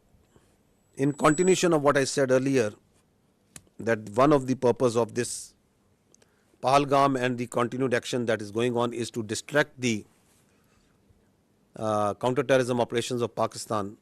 Just received a message that Indian-sponsored terrorist entity Fitna al-Khawarij undertook an ID and attack on our forces in South Waziristan district, and we have suffered 9 shahadats. Attack through conventional forces, do terrorism through conventional forces against the innocent children and civilians, make a pull on the conventional on the armed forces of Pakistan to move towards the eastern border, create voids so that their sponsored proxies like Fitna al-Khawarij and the terrorist organization operating in Balochistan, they can increase the tempo of the operations. The design is for there to see. This is also important to understand that once they attacked with their air on 6th and 7th May, so there were 57 flights which are operating inside Pakistan at that time, including international flights from Gulf countries, brotherly Gulf countries, from Qatar, from UAE, from Saudi Arabia, from China, Korean, Thai, and many other countries, also all domestic flights. And you put in danger thousands of civilians' lives once you started attacking them, once you started attacking the Pakistani airspace. And they also, in the process, took on shelling of the Neelam Jhelum hydropower project, the Nusari Dam. This also happened on the night. The question is, what sort of mindset is this? You are putting lives of the innocent civilian passengers in aircraft from different nationalities in danger. You are attacking hydropower projects, water, dams, the storage sites. And you don't want that anybody should talk about it, that nobody should question you about it. And then you create the smoke screens of Pakistan attacking multiple places over there. I told yesterday also, I tell again, when we will attack, when we will give them a response, we don't need Indian TV channels to report it. The voice will be heard everywhere. We don't need this state-controlled media of Modi government to tell where and how we have attacked. These are the articles of the Geneva Conventions. And what they say, I'll just read one of them. Works and installations containing dangerous forces, namely dams, dikes and nuclear electrical generating stations, shall not be made the object of attack, even where these objects are military objectives, if such attack may cause the release of dangerous forces and consequent severe losses amongst the civilian population. These are the world norms. These are the protocols, the agreed protocols as per which the humans have decided to live their lives, the way we would like to live in a civilized world. Repeatedly you are saying that violation of one by one and one and one and one. It's happening. And then we saw today, yesterday and then today also, they are sending Israeli made Harpy and Harop drones inside Pakistan. Swarm drone attacks. You must have observed it. They are sending it. We have so far taken out 77 drones, neutralized them through hard kill and soft kill. At multiple locations they have come. Whenever these drones come, they are detected. They believe, like if they thought that they are very high tech aircraft and they will be able to go scot-free. They, I think, thought that these very sophisticated low cross-section drones, they can come and create havoc over there. We have taken we are taking each one of them out. Not one of them has been able to go back to India, and not one of them will be able to go back. So we watched each one of them. We detect each one of them. So don't think that anything that is coming from the east, we are not seeing. We are vigilant, and we will not let anyone put a cross on our territorial integrity and sovereignty. Not at all. We will defend our honor, our integrity, our sovereignty at all cost, and we are doing it. So these drones that have been shot, we are collecting the debris from all over Pakistan, and these are our war trophies that we will rub on their faces. On the night of 6th and 7th, we asked them to pick up the debris from their side. This time this service we are doing for them, whatever they are sending. And whatever they will send, we will convert it into debris. Let there be no doubt in it. You can see certain very few parts of this. Drones that they are sending, please keep on going. And the damage that they are causing to innocent civilians, innocent places, civil places. Now this is very, very horrifying that they carried, as part of the swarm drone attack, they targeted the holy place of Sikhs in Nankana Sahib. Totally unacceptable. The Pakistan Armed Forces timely neutralized this threat to Nankana Sahib, and we will continue to defend, as part of our territorial integrity and sovereignty and honor, all places of worship, including those of even Hindus, all places of worship. Because our religion, our national spirit, the teachings of our great Qaid-e-Azam tell us that we have to protect the minorities. We have to protect their religion and their freedom of expression. A very dangerous escalation, another dangerous escalation that happened on the night of 7th and 8th is that from the Adampur, 4 projectiles were fired which we now believe to be long-range missiles. 3 of them were targeted by the Indians inside the Indian territory in general area Amritsar. One of them crossed the Pakistan the airspace and entered into Pakistan airspace, and it was taken down. It was neutralized. The debris fell around general area Dinga. I will show you the electronic signature of the projectile that entered Pakistan. I would request AVM Aurangzeb to kindly explain this. Ladies and gentlemen, these are high-speed projectiles that went higher in the upper atmosphere and then came back. So our radar is picking up, PF has the capability to pick high-speed projectiles. So our radar picked up this well in time. All 3, the ones that went up in the north at the radial of 310 in the north and then came back, landed in the Indian territory, and one of them came in at our site, which was neutralized in midair. So keeping the tactical details apart, but this is totally ridiculous kind of concept of operation where you are jeopardizing your own safety of your own people and escalating this thing to such a point which might be point of no return. So this is near Dinga because there is a methodology, there is a way where and how to engage it, and there it was shot down and taken down. This is a part of the debris of that projectile, that long range missile that came. Now this is again interesting, the Indian propaganda that is going on day in day out for last 24-36 hours that we are seeing, that Pakistan has attacked at multiple places in India. Pakistan has attacked, Pakistan aircraft is there, and Pakistan have strike missiles and send drones and do what and I don't know what.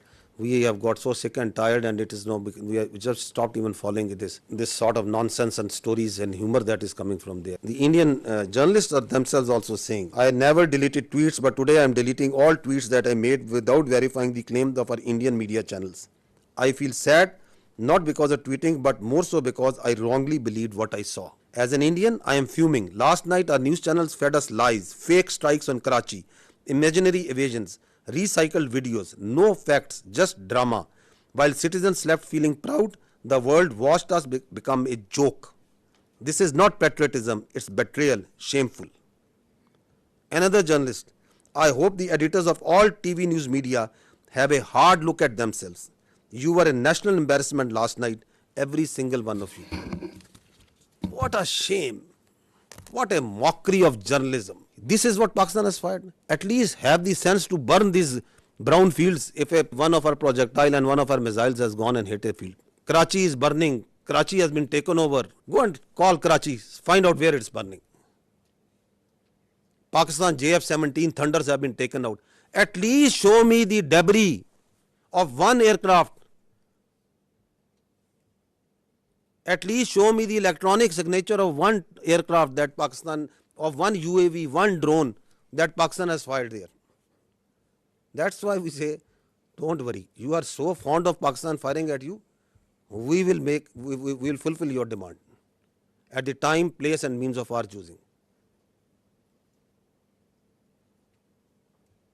And I repeat, we don't need this stupid, this shameful media to tell us that they themselves are embarrassed that what they are doing.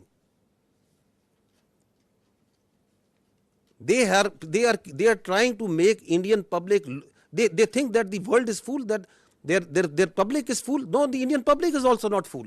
They are also watching. You are trying to gag. You are trying to shut down the voices. You are trying to push the journalists into the prison vans and dungeons and don't know where. Listen to this. It's a joke.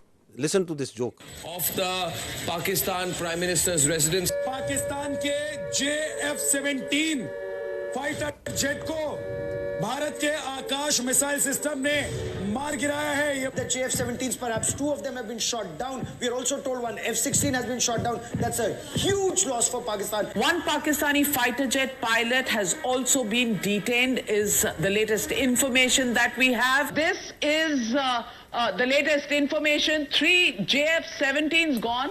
ये जो AVAX इनका जो एक AVAX भी, one AVAX has also been shot down. इसमें इनकी रीढ़ टूट गई है. An F-16 has been down. Amit Bhatt of News 18 Rajasthan has confirmed that an F-16 has been shot down. Vishnu, we're hearing from sources that Pakistan Air Force And the sources are their official sources. Their Ministry of Defense is saying, what a shame. To be saying that they've lost 2 JF-17 fighter jets in the course of Operation Sindhu. That's a very big admission from them.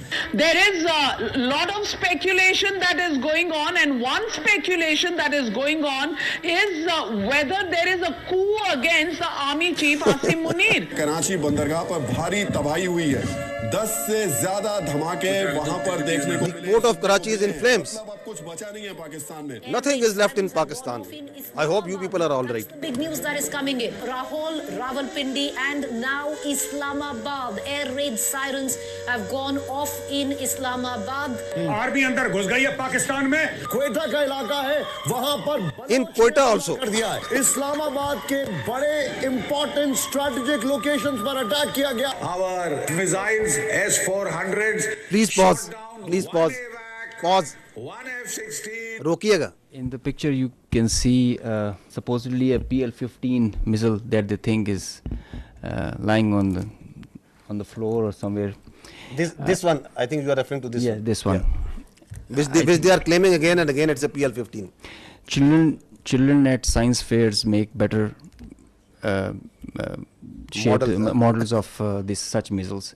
This is neither close to a PL-15 nor does it look like a PL-15. The missile does not land like this and gets broken in the mid section. The missile self-destructs in the air after it has a burnout time. I mean, this is laughable. You can die laughing. It's very dangerous thing that they're doing. It's fatal to human beings. This is absurd, totally absurd. Missiles don't land like this and get broken in the midsection. Nor they are of white color if they are not dummy. So, and as far as the seekers are concerned, well, we say that we fired at them. So they're supposed to have seekers. We did fire. They're supposed to bring debris to prove the claim. They did this last time also in 2019. They showed a piece of an AMRAAM that they shot an F-16. The piece of an AMRAAM doesn't prove that they shot an F-16. It proves that we fired at them. Some part of the aircraft proves that they got the better of it. So we have to admit that they are making us, at least the humor part is with them. Yes, of course. No, they actually they live in movies. I must give credit. They have a very good theatre. They have very good this Bollywood, but that's not the reality. You have to grow out. Please stop living in Bollywood. Grow up. 2 JF-17s over Pakistan. Look at him howling. Pakistan's territory. Now this is war. This sort of war they can keep on fighting for next many days. They think that this is war, that whatever comes to your mind you start claiming. Why they are doing it? What's the sense of doing this? Because your face has been blackened on night of 6th and 7th May. Because we shot down your aircraft, your so-called very high technology aircraft that you were having, and you thought you can get away with it. And then once you didn't want to send your manned aircraft, you sent your unmanned drones and we took each one of them out. Your face is being rubbed. You are frustrated. We can feel your frustration. We can feel your anger. Starting from 22nd April, you couldn't provide a shred of evidence. Nobody believes in your concocted story. Everyone knows that you are lying. And then you kill citizens, civilians, innocents. You kill children. Your lie is getting clearer for everyone to see. Your cruelty, your hubristic mindset is getting clearer. Your extremism, your anger is getting clearer. So you have to satisfy. And the people inside your country, starting from 22nd April, they are asking you, what have you done? Who are these people? Why there is this security failure? Because you have no answer to them? No, you concoct stories. We have taken down F-16. Karachi is burning. Quetta is burning. Prime Minister of Pakistan has been taken to a safe location. This, that, whatever comes to your mind. Is this a joke going on? These are two states. Their lives of hundreds of millions of people, thousands of millions of people at stake. The world peace is at stake. And this is what you are feeding. This is the war frenzy you are making.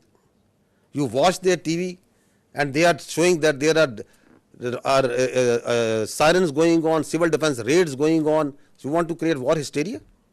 This is another point that I want to highlight, that we request the international media to fact check before buying their stories. This is just a very fresh story about someone who was leading the prayer, the funeral prayer of the people who died in one of the unfortunate place in this 6th, 7th, one of the mosques that was taken out.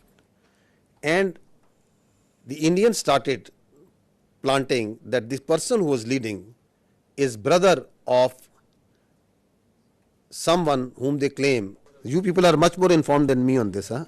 So they started saying, no, listen to this. It's again sad that how people fall prey to these cooked up stories. So this is the British High Commissioner in UK. Now he is showing, the Indian High Commissioner in UK, he is showing this man and claiming him to be brother of this person. The founder of the terrorist groups that you're mentioning. Look who's behind him. Look at the coffins there. They have the Pakistani national flag. Masood Azhar's brother has been killed in operation. So at least match your notes. Your High Commissioner in UK is saying that this man is leading the prayers. Your media is saying he has died. So before you cook up a story, I would request our dear friends, whoever is writing the script over there of this fiction book that they are writing, that at least match the notes amongst yourself. Abdul Rauf Azhar, Masood Azhar's brother, Abdul Rauf Azhar killed in. You have to say once something, you have to back it up with fact and evidence. Now this man who was actually leading the prayers, whom the High Commissioner of the Indian High Commissioner is saying that he is the brother, what is he telling? Who is he?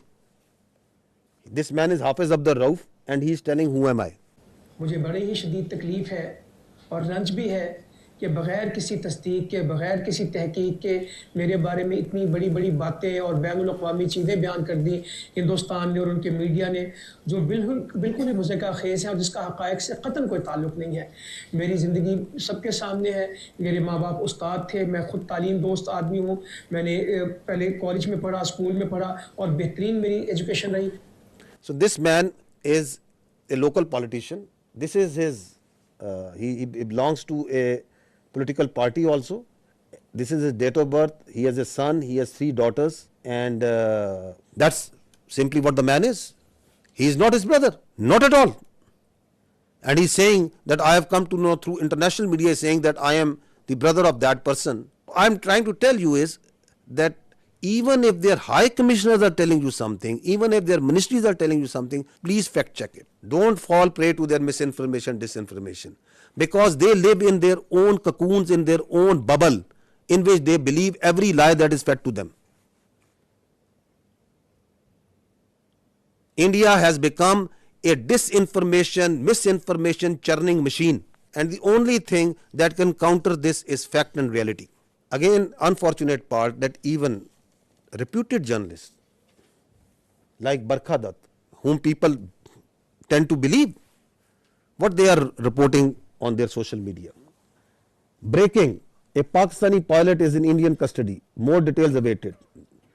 India thwarts multiple missiles and drone attacks by Pakistan on Jammu Pathankot, and so many others. So once their persons position of authority inside India, like their high commissioners, like their spokespersons, they'll tell you lies after lies, then perhaps they are not at fault, but it's a responsibility of a good journalist to fact check. Why we are requesting you this? Because once this process, this thing, this conflict that is going on, India is going to put lot of lies, fabricate lies, keep on feeding it to you, media, international media, on hourly, on minute by minute basis. Please fact check it. So she is a responsible journalist, Barkha Dutt. But she also fell prey to this bundle of lies that is coming from them. And then people listen to her and journalists like them, and then they start believing. More such examples of lies and lies and lies. More lies.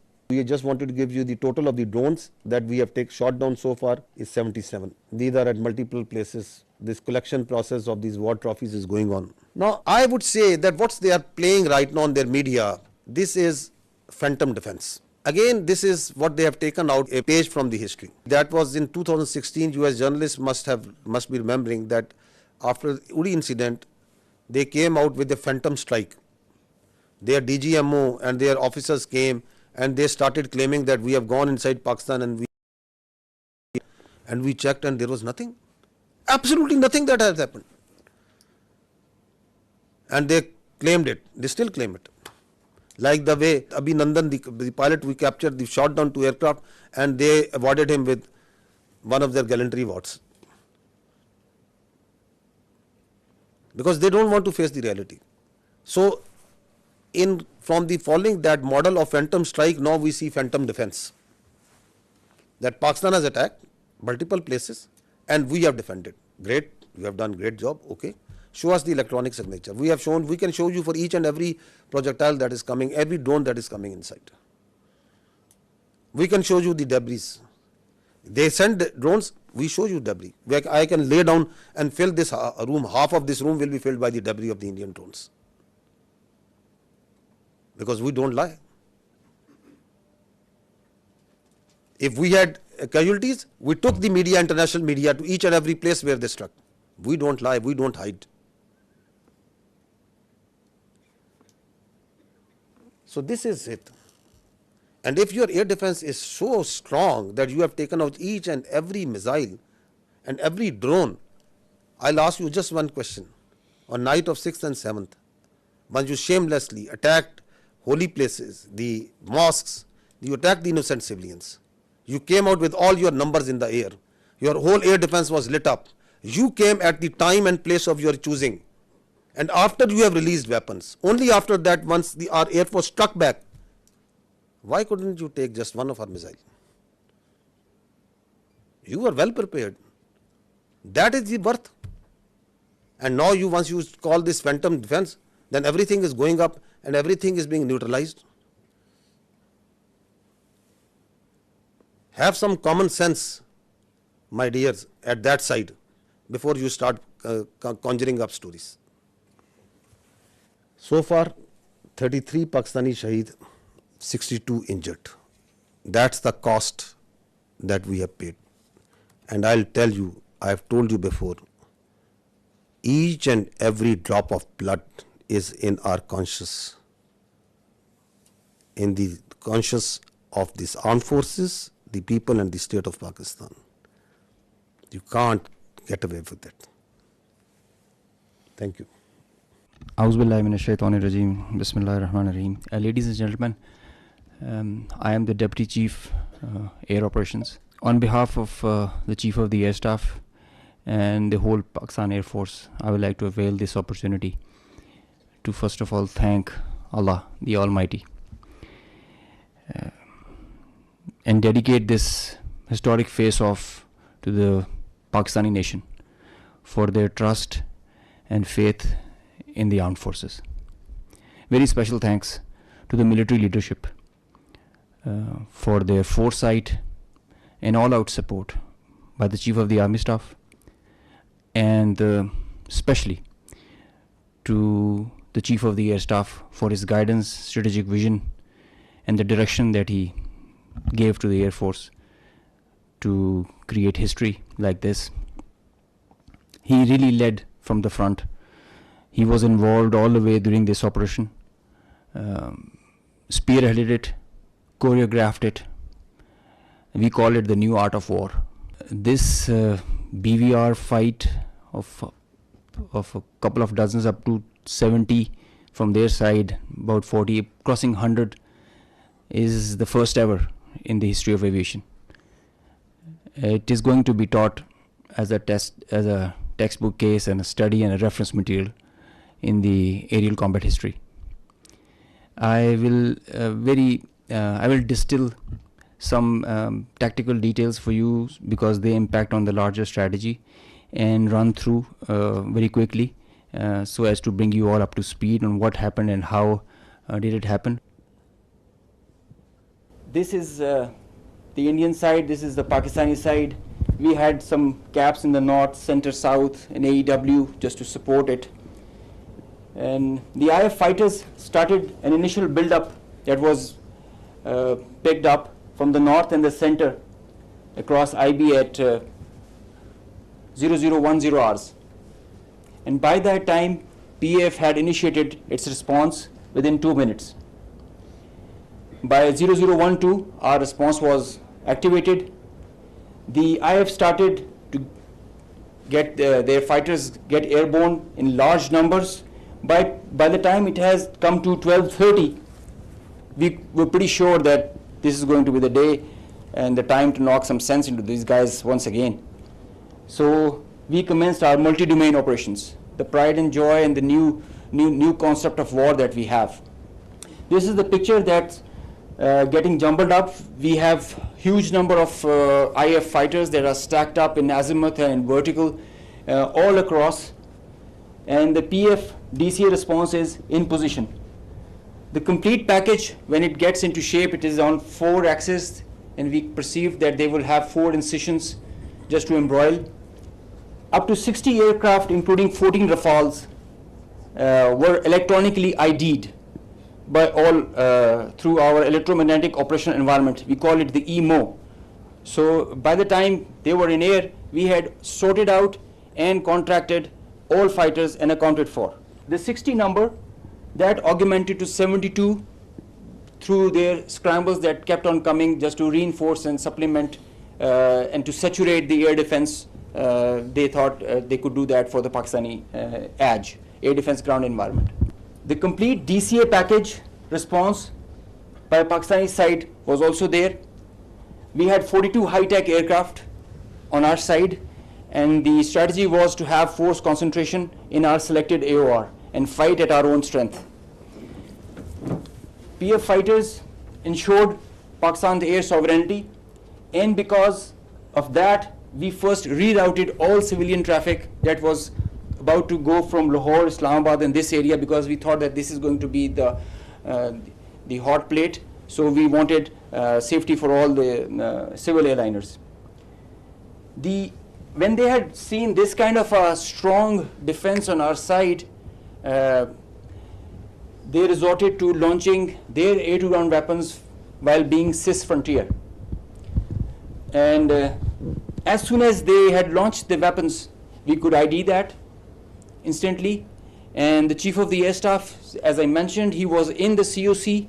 He has been there for a couple of nights. I have seen him there. So when I said that he spearheaded and he led from the front, he really did that. And he changed the contract. We were given the rules of engagement first to deter. And as soon as this thing happened, we changed our rules of the game in the air from deter to assure kill, deny own loss. PF strategy changed. We had a plan. We thought that Indians, the last time they said that they would have Rafales and they could have created any difference. So we targeted their center of gravity and the Rafales. That's why you see good numbers for that. We would have had more numbers, but we showed restraint.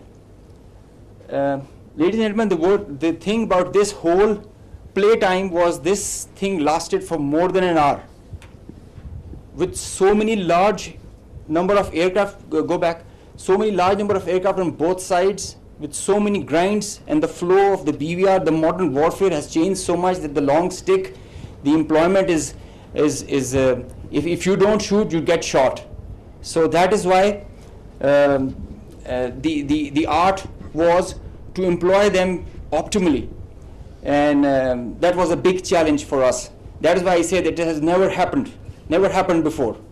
These are the locations with the range bearing, electronic ID, that we think that we are sure that we have shot. A MiG-29 was shot 8 miles from LOC, bearing 24320 nautical miles from Srinagar. A Su-30 was shot 192 19 miles, 25 miles from LOC. We have the exact details because you cannot, in the modern battlefield, you cannot conjure up things out of imagination. You have an electronic ID. The aircraft gets picked up by his data link. As soon as you put on your radar, you show yourself, and nobody can hide, nobody can deny that. A Rafale was shot 54 miles from LSC in Srinagar. So you can have all these details. We have exact range bearings because and when you employ your weapon, you know exactly when the missile is getting active, when it is getting, and the blip is disappearing, which is verified as you get down for the debrief. So none of the claims have any fat in them.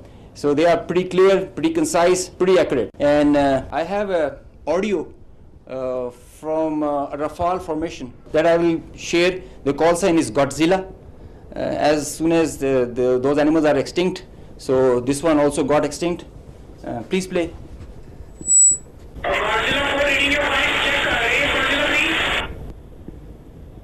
So he's asking whereabouts of his formation member.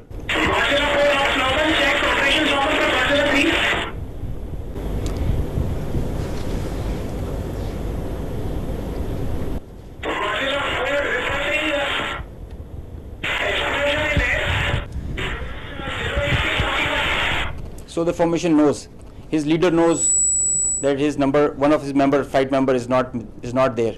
They have an RT. This is the original RT that they are exchanging, and they're asking about his position. He's giving his own operations as fine, but he has claims that I've seen an explosion in the air.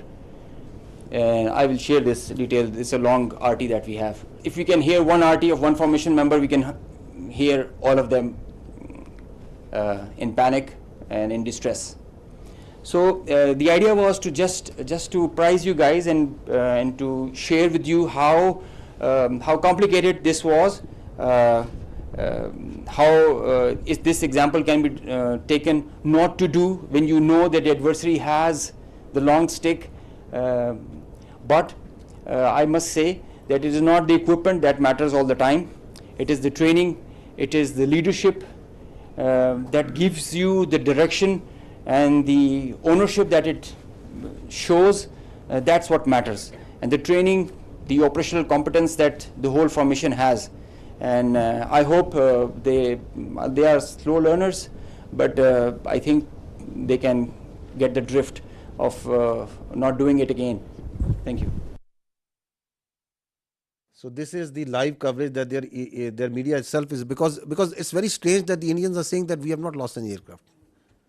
So if you have seen the evidence, I'll just show you, add up what their own media and open source is telling. Obviously, a lot of tension. 2-3 things I can confirm to you straight away is that the Srinagar Civil Airport, civil traffic has been shut at Srinagar Airport. And right now I'm in Papur. Now, as we have been reporting since early morning, that there's a fighter jet that has crashed in this particular location. The remains of this jet are scattered in a large area. Air Force, Garud commandos and everyone has come to the location. The periphery has been completely sealed. But just to give you an idea of where it has happened, I'll ask Tariq. This is the tree. In fact, the chinar tree has taken the brunt of this particular crash, because otherwise it's a civilian built-up area and there could have been casualties. Right now, we won't speculate whose plane is this. Obviously, defense officials will come up with clarity on the same. But we've been told that at least 3 such incidents have happened across Jammu and Kashmir at 3 locations, and all 3 locations being secured by the Air Force and. So 3. At that time, they are saying that we know that in Jammu and Kashmir, and the kills were 5. So this all were not in Jammu and Kashmir. So this is a picture of one of the location where the aircraft went down. On the right side, you are seeing that of the 12th April, and this is the next day after the engagement. So you can see the crash site clearly. So it was at a school. So this is again one person reporting from one of the sites. Another. इस वक्त India के ज़ेर इंतज़ाम कश्मीर के पुलवामा ज़िले में हैं और ये वियन उसी पुलवामा ज़िले के पांपोर कस्बे का एक इलाका है। यहाँ पर रात के दौरान मकामी लोगों ने एक धमाके की आवाज़ सुनी जिससे वो बाहर आए और उन्होंने देखा कि कुछ चीज़ जल रही है। उस मलबे से ये वाज़ेह नहीं हो पा रहा है कि वो कोई तैयारा है, कोई ड्रोन है या कोई ऐसा यूएवी है, लेकिन लोगों का कहना है कि उन्हें यकीन है कि वो एक जेट तैयारा है जो गिरकर तबाह हो गया है, लेकिन वो अनआइडेंटिफाइड जेट बॉम्बर है जिसके बारे में ये पता लगाना बहुत मुश्किल है क्योंकि अथॉरिटीज़ ने अभी तक इस बारे में कोई तस्दीक नहीं की है। ये वाकया एक ऐसे वक्त हुआ है जब आज अथॉरिटीज़ ने कहा था कि वॉर ड्रिल्स का एहतमाम पूरे इंडिया के साथ साथ कश्मीर में भी किया जाएगा, लेकिन रात के दौरान ही एलओसी पर जहां शेलिंग की वारदातें हुई वहीं ये धमाका भी यहां हुआ और ऐसा ही एक धमाका जम्मू के रामबन इलाके में भी हुआ है। इत्तलात आ रही है कि वहां पे गोलाबारी जारी है और पूंछ सेक्टर में शहरी आबादी में कई मकानात को नुकसान भी पहुंचा है। They have, I think, yet to even acknowledge what they lost in 2019. So we are not much worried that they are not acknowledging. But the international media, the media must know the truth. Now this is one of the crash site or one debris of one crash site. You can see that very clearly. These are aircraft. This is yet another debris of another place. Next. So this is, you can see the tail number of one of the Rafale. You can see it clearly that is lying. Though that tail, which was at one time was on an aircraft, is now on ground detached. This is again, this engine was one part of one Rafale at one time, now it is on ground burning. The Indians may say that we have not lost everything, but fortunately I think for the world we are living in 21st century, it is not 18th century. Everything leaves a mark. So this is again, you can see again from the Rafale, and that is lying on ground. Indian soldiers killed. The information minister said about 40 to 50 earlier this week. The defense minister has told us about 25.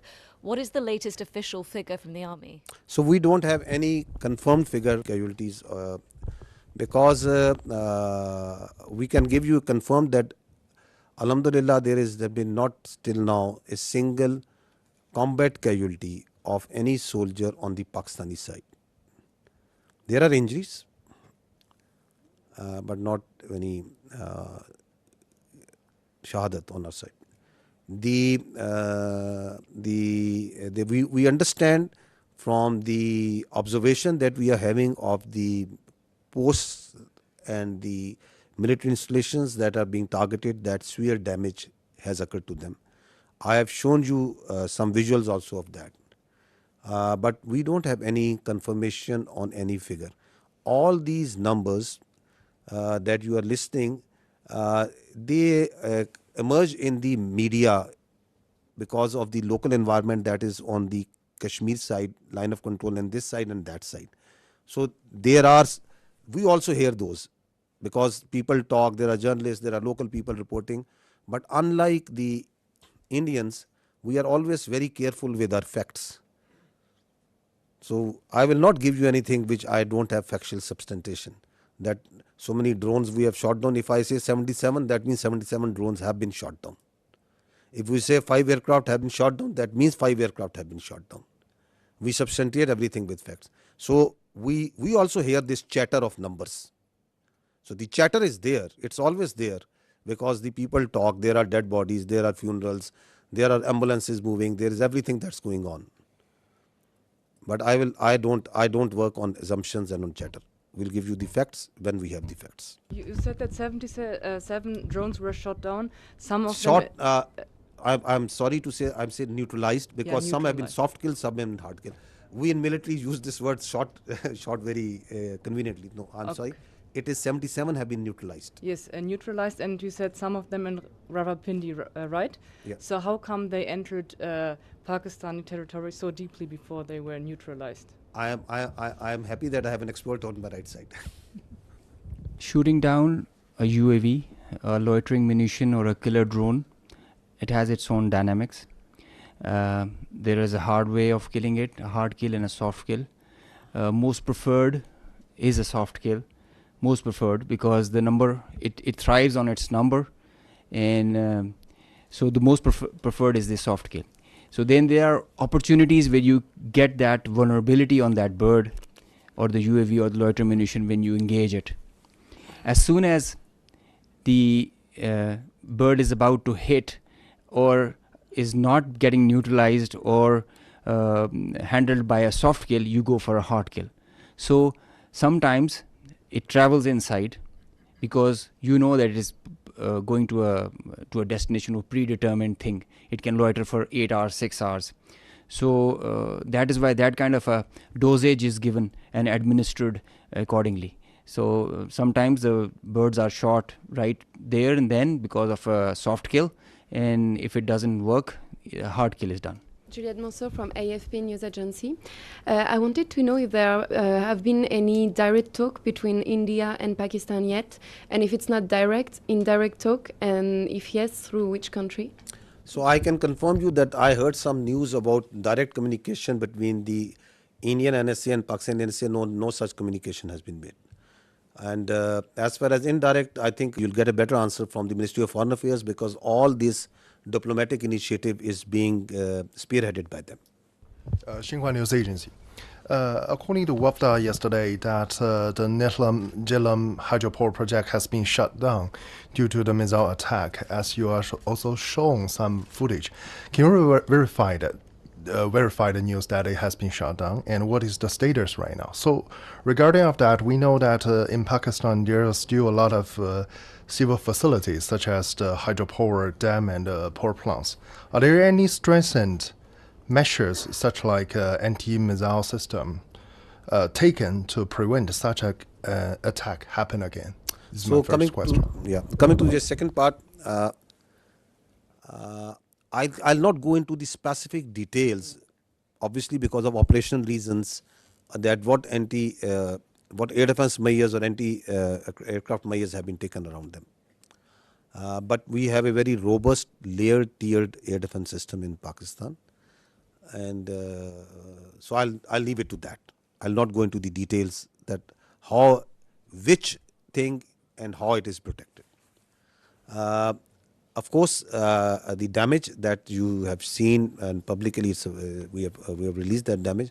The concerned authorities have to take the corrective measures, and for which whatever, if they have to shut it down, it is their prerogative, and the Water and Power Development Authority and their concerned partners will take those. We know that in the transcript yesterday released from the Foreign Ministry about Deputy Prime Minister and Foreign Minister's briefing to Islamabad-based ambassador, they said that it was mentioned that South Asia is home of 1/5 of the world population, and it could ill afford irresponsible actions like the others carried out by India last night. We think the countries, the friendly countries in the neighborhood can do to help in this situation. To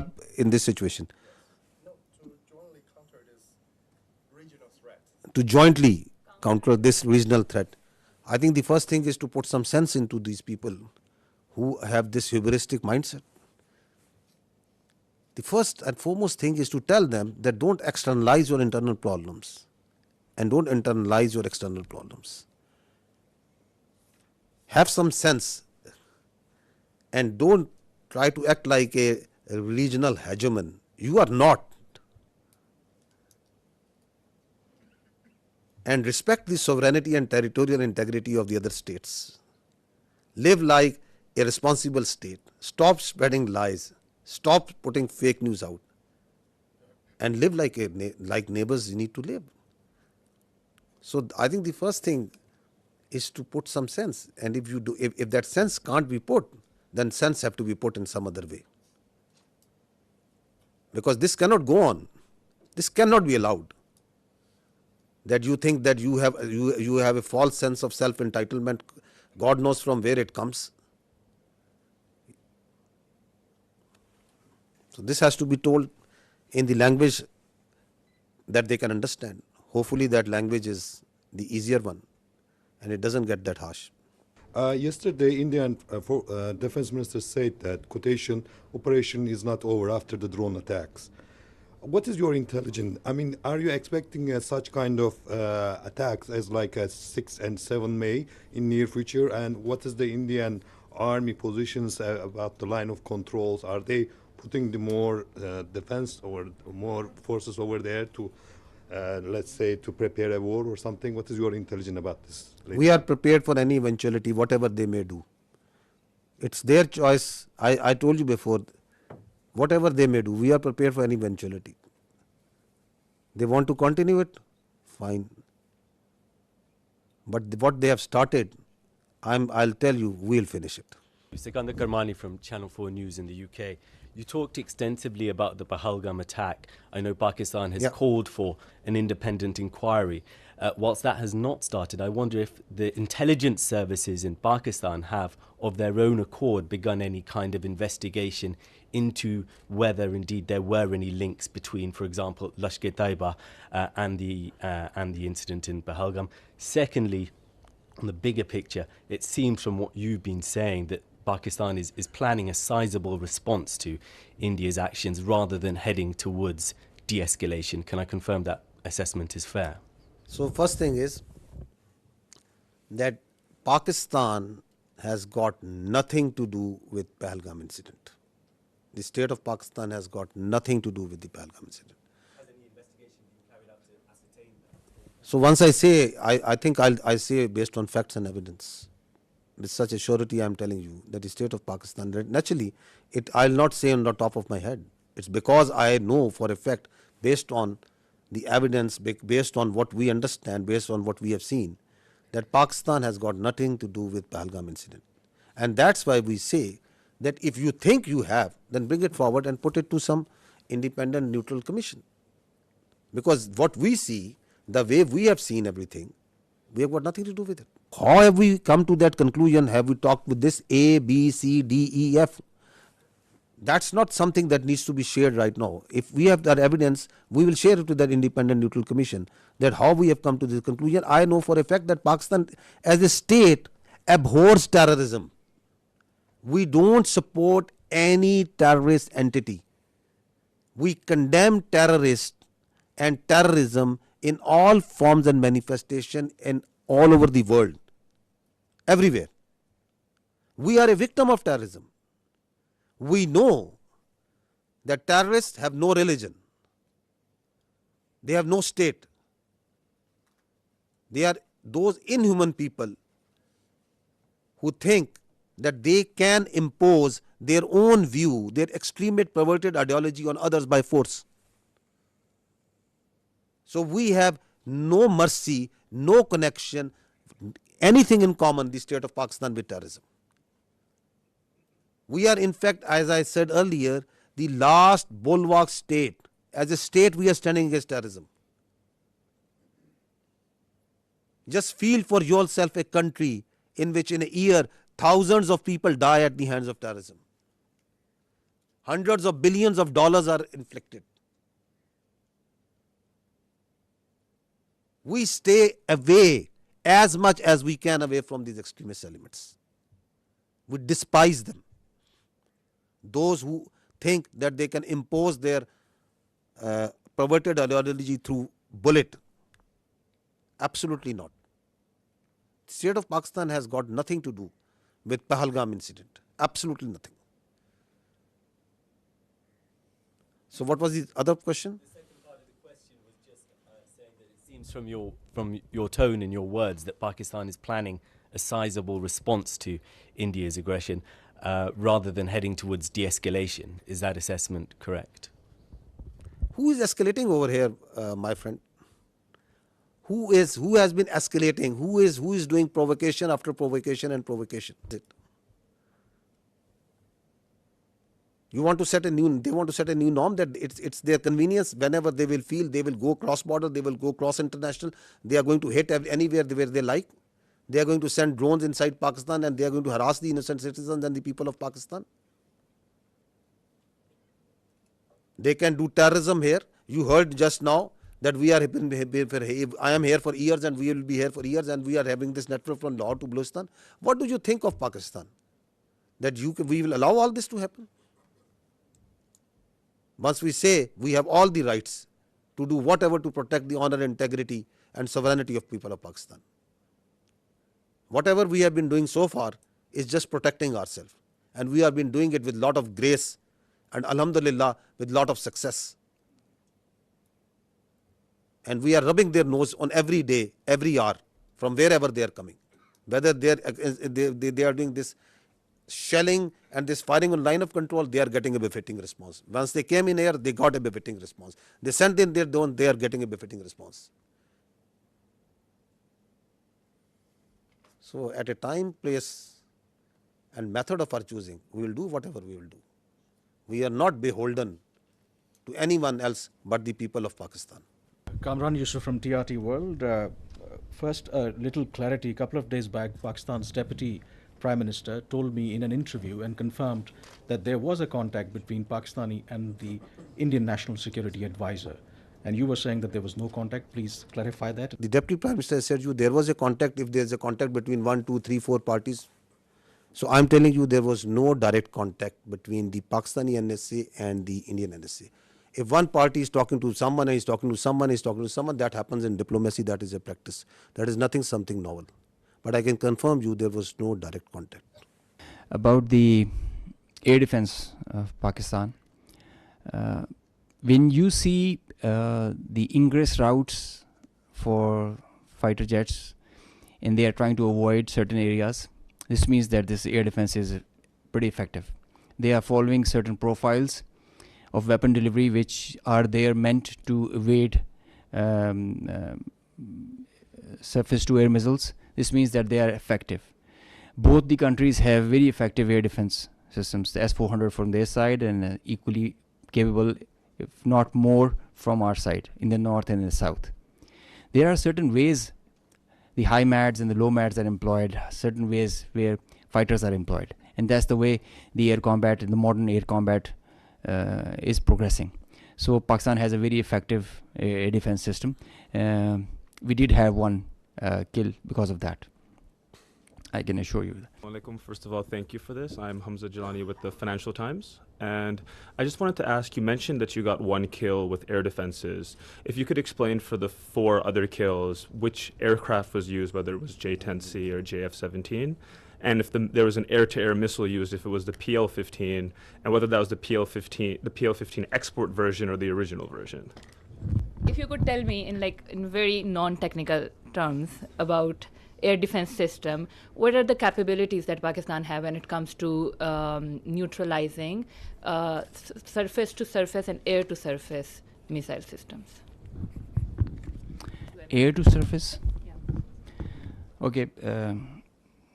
This means academic discourse, a pretty intense kind when you are asking such technical details, and we'll bore the rest of the people with them. But I must, on a broad guideline, that the Pakistan Air Force air defense system is pretty capable of handling high-speed, long-range vectors, even hypersonic weapons. So this should be pretty comforting to everybody inside Pakistan. B, delving into details that which platform applied which weapon. You see, in modern warfare, all the players have their own contracts as per the game plan, and they create opportunities. Sometimes you have cross pockets which are of providence. So let's not go into details with which aircraft at which angle and aspect, and at D max was it at what delta. But we did have a high MAD kill. We had participation from JF-17, the F-16s, the J-10s, and PL-15E or X or Y. It's the short log that we had. Ji, Assalamu alaikum. Abid Hussain from Al Jazeera. My question to DG ISPR Saab. Sir, my question is that obviously you have denied very robustly that we did not send any drones or any missiles to India. So would you very categorically say what happened yesterday in terms of the videos that they have shown in Jammu particularly, was that a false flag operation from the Indian side? And subsequently, maybe, you know, perhaps tomorrow, whenever they come up with some sort of debris, which you have asked in this thing, if that does happen, how would you perhaps, like, is it going to become a he said, she said thing or something else? So these two things. If we had sent anything, it will leave a electronic signature, one. We have all the records of the airspace, that what goes there and what goes from here to there and what comes from there to here, and it's all timestamped. So we are pretty confident once we say that nothing went from here. And as far as they are concerned, we don't give much damn and credence to whatever they say. So whatever they are saying on Pahalgam, whatever they are saying about these mosques and places of worship where they say there are terror camps and there was some training, whatever they are saying about that Pakistan yesterday, the havoc that they had caused to Pakistan yesterday, how many aircraft they have taken it out, whatever they are saying that what we have launched over there. So I've just shown you their High Commissioner, a very responsible person, is telling that this man, who is he, falsely calling someone who is someone else is someone else, and then the same media who is telling you stories, they have already declared him dead. So who to believe over there? What to believe? You said that we are not escalating, but how does Pakistan military see the next steps on the escalation ladder, and do you foresee any ramp-offs in this process? Escalation ladder, you know, it is always unpredictable. Could any of us have predicted that Indians would launch a phantom defense last night and start claiming that Pakistan has attacked India at 15 locations? Or you could have predicted about 2 days ago that after 2 days India would say that they have taken out the Karachi port and it's burning. With such a belligerent who can come out with any story, who has no morality, could you predict that they could go and they will try to knock out the one of the holiest places of Sikhs, who are part of the majority of whom live in India and they are their citizens, Nankana Sahib, that they would plan such a thing? Could you predict that they will themselves target their own citizens and their own places and do in Amritsar with missiles? Can you predict that? You are asking me to predict that how I am going to behave? You want all the rationality and all the logic and all the cold responses from Pakistan, and you think that they have all the room to play and whatever they want like to do? Nobody can predict. Sarah Hassan from Voice of America. There's a fear among the public. Schools are closed, airports are partially operational, and as you also said that we will respond at our time. So do we think that we are still in the state of war? What do you think? What is this? Till the time the territorial integrity, sovereignty and honor of Pakistan requires that. If Pakistan's airspace, Pakistan's land, Pakistan's ADIZ and territorial waters, there's no compromise. There's no compromise. Pakistan's people, when they are threatened, their loss of life, loss of material, it cannot go unnoticed, cannot go like that. We owe it to our nation. And the pride and the trust the Pakistani nation has on our armed forces, we have always upheld it at all cost. At all cost. We did try to tell them with our tactical brilliance in Pulwama. Now we showed them our operational prowess and strategic guile and guide, and I think they should take heed. This is the best we can.